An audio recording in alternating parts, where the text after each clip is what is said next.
Okay, Shalom, incredible Torah portion. Who actually desires to be seen? Seen by our Father in heaven. This is during Pesach, one of the readings of Passover, Exodus 34, 1 to 26. It's completely awesome. It's connected to the revelation of the holy name, YHWH, Yahweh himself, calling out the name to Moshe. And then the command to come to the place where Yahweh places his name, which was ultimately Yerushalayim, and then through Yeshua HaMoshiach, he places his name within us. And through this placing of his name and going to the place where he chooses to be, we are actually seen. We are actually seen by YHWH. We're not just invisible. We're not just wearing a mask. We're not just pretending to be what everybody else expects us to be. We are actually seen. You know, so it's incredible. Exodus 34, 1-26. I'm not going to read all that. I just want to put some context to it and then link that into who we actually are in Yeshua HaMoshiach. Okay, so in Exodus 34, Yahweh says to Moshe, carve yourself 2 stone tablets like the first ones. He's telling him he's going to ascend again up Mount Sinai. This time he's going to reveal himself to him. In the previous chapter, 33:20, he makes mention of this. You've got to understand there's a difference between the relationship that we have with Yahweh in Moshe, through the Torah, and the relationship that we have now through Yeshua HaMashiach resurrected and through his Besora and the living word and the living Moshiach within us. There is a difference. There's a much higher level of relationship with YHWH available to us today. This is going back to 33, Exodus 33:20. He said, Yahweh, you will not be able to see my face, for he cannot see me, ha'adam wehai. No Adam, no man and live. Okay, so in the fallen state of Adam, before we are resurrected through Yeshua HaMashiach, we are not able to see face to face Yahweh. Okay, but like Yeshua said, he who has seen me has seen the Father, because in Yeshua we have got a higher level of being, a level of being where we can actually see Yahweh and be seen by him.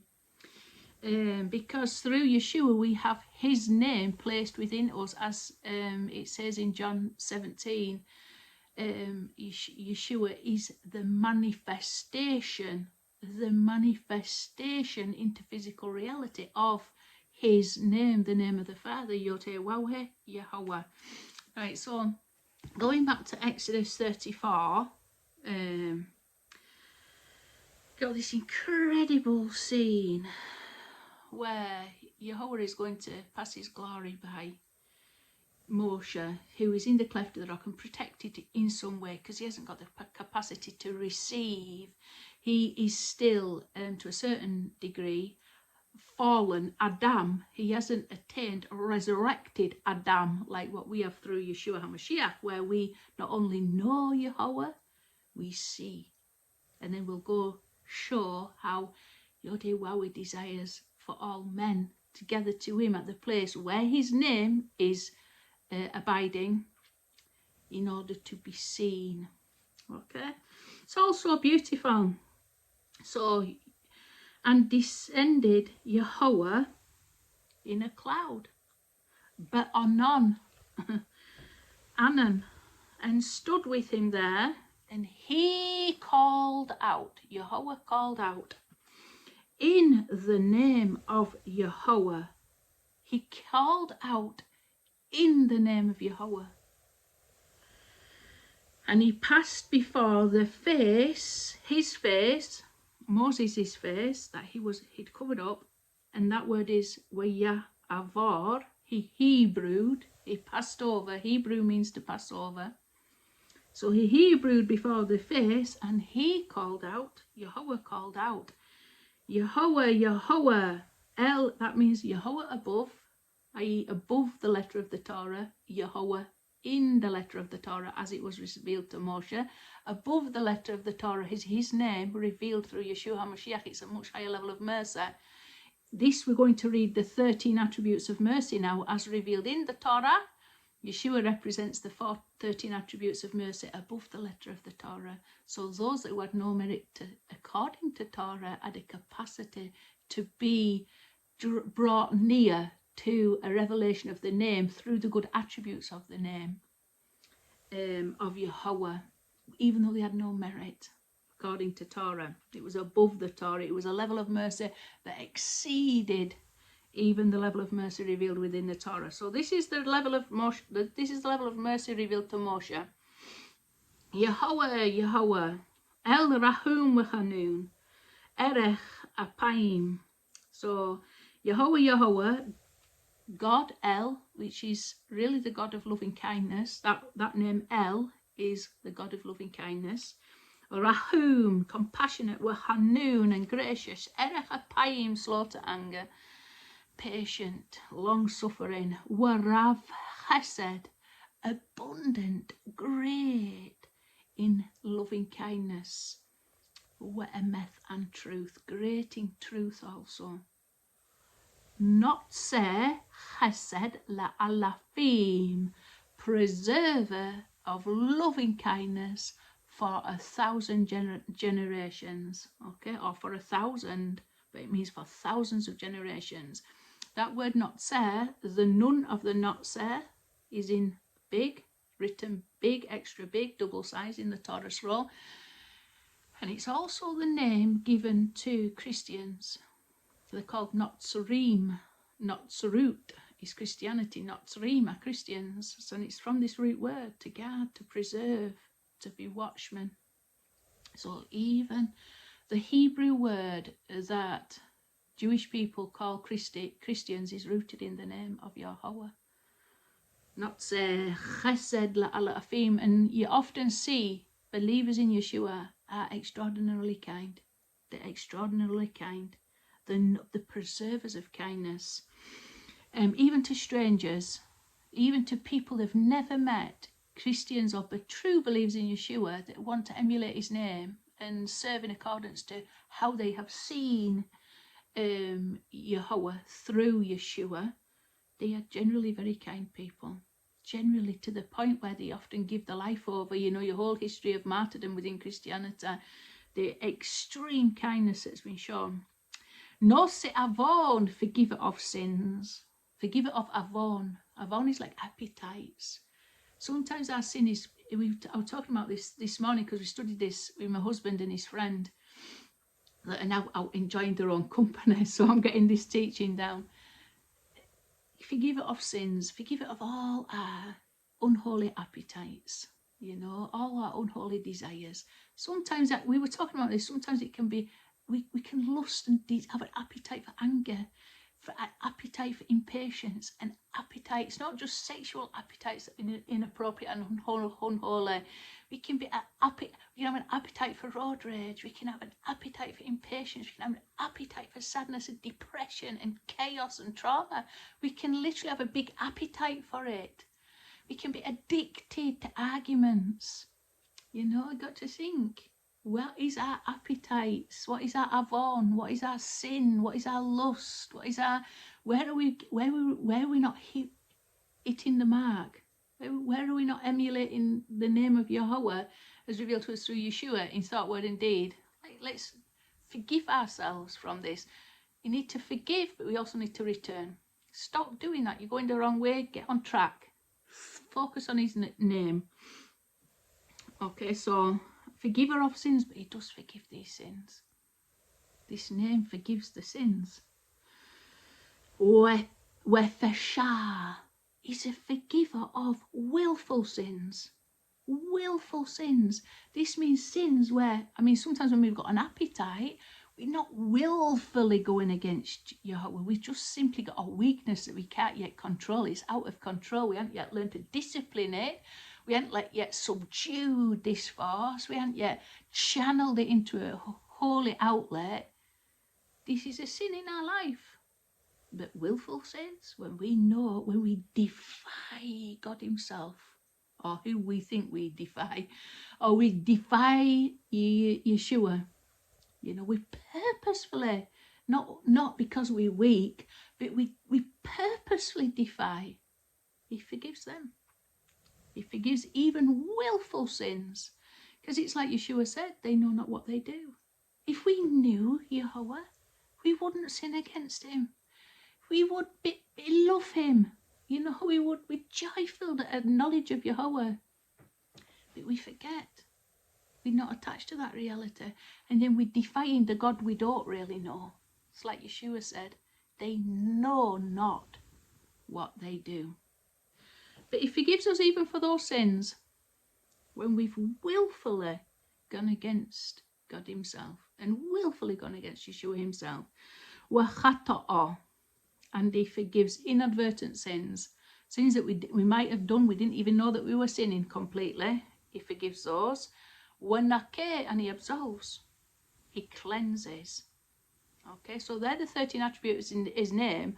And then outside of the name we've got, but does not absolve, or does not completely absolve, does not completely clean us. This is one of the attributes. He does not completely clean us, but remembering or visiting the sins that have on, not the pesha, not the chata, just the lusts, just the appetites. You see what we don't correct, what's out of control in our life, it passes to our children. We influence, this negativity can influence our children, can inherit our own sin, our own awan, our own appetite, our own lust, our own stupidity, which can train them up.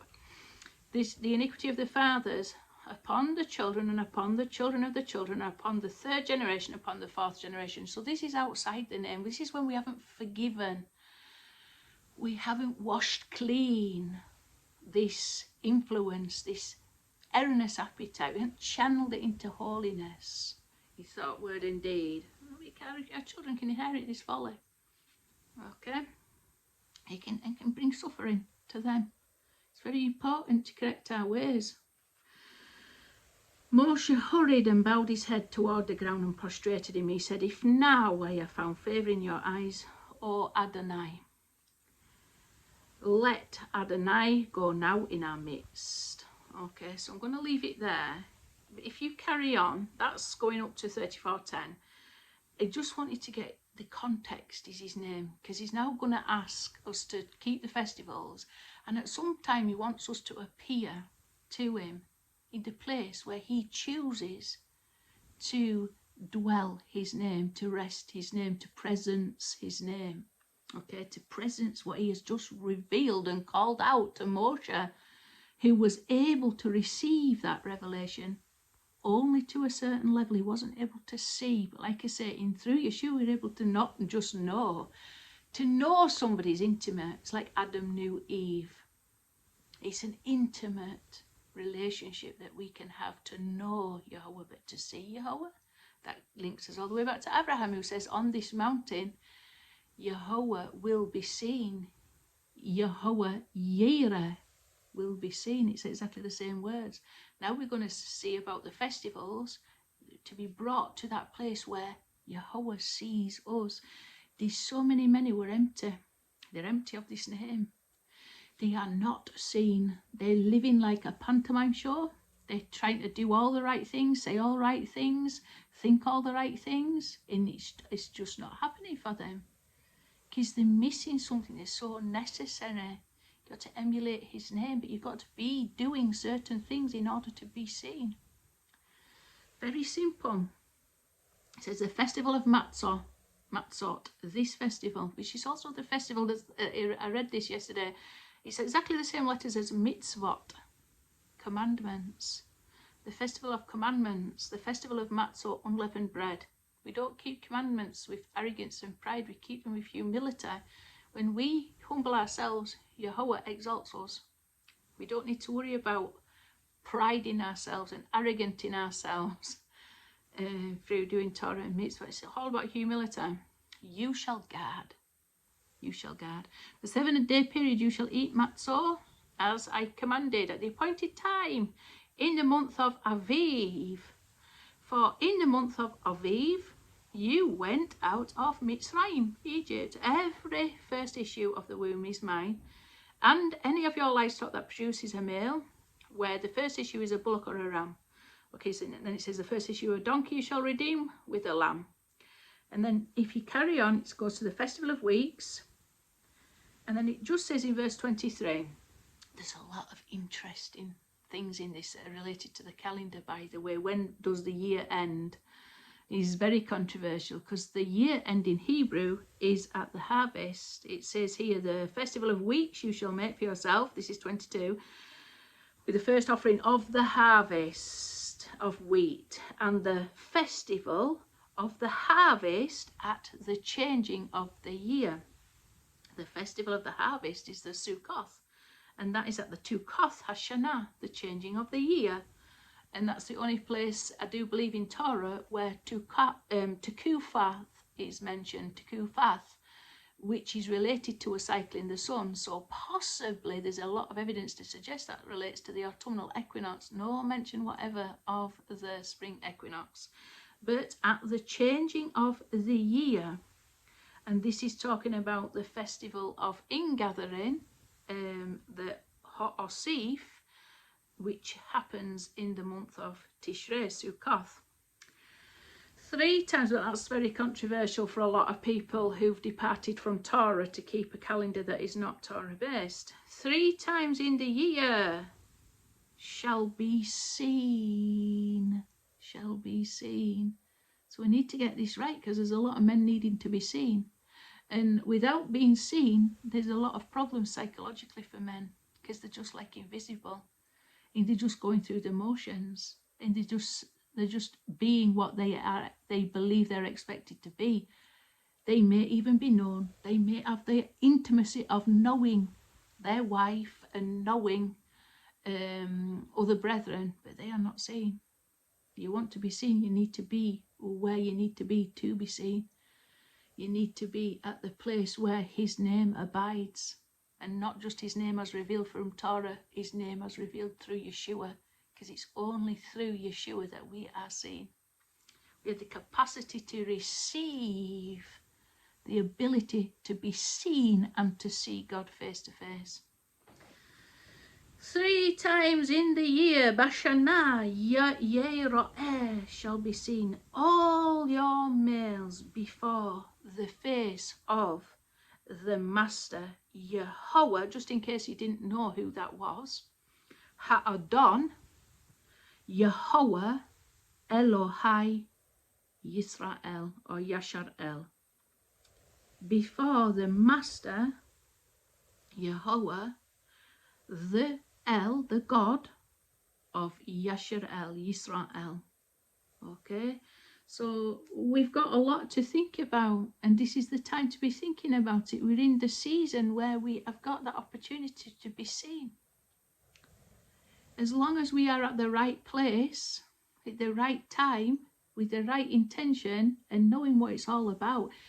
It's about allowing who we are in Moshiach, who we are as manifestations of his name in Moshiach, connected to also the Torah of Moshe, who we are within the Torah of Moshe, who we are fulfilling the mitzvot in humility and love and joy,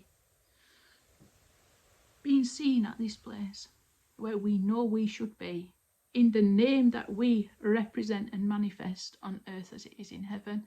And with that, I'll say Hag Sameach Pesach, Hag Festival, Pesach of Passover, Sameach, may it be joy-filled, and also Shabbat Shalom. And the last day for us will be, on the last day of the festival for us and many others around the world, will be, the 7th day will be on Sunday. And also on that day we will be counting the first fruits, because that is the day that Yeshua rose from the dead. The first day of the week, after the weekly Shabbat of Pesach, He is the first fruits of resurrection from the dead, and we live in him. We live in the one who was able to overcome the curse of death with which Adam was cursed. It says, no man, no Adam can see me. That's why we need to be in the resurrected life of Moshiach, Yeshua, okay, in order to see and be seen. With that, I'll say shalom.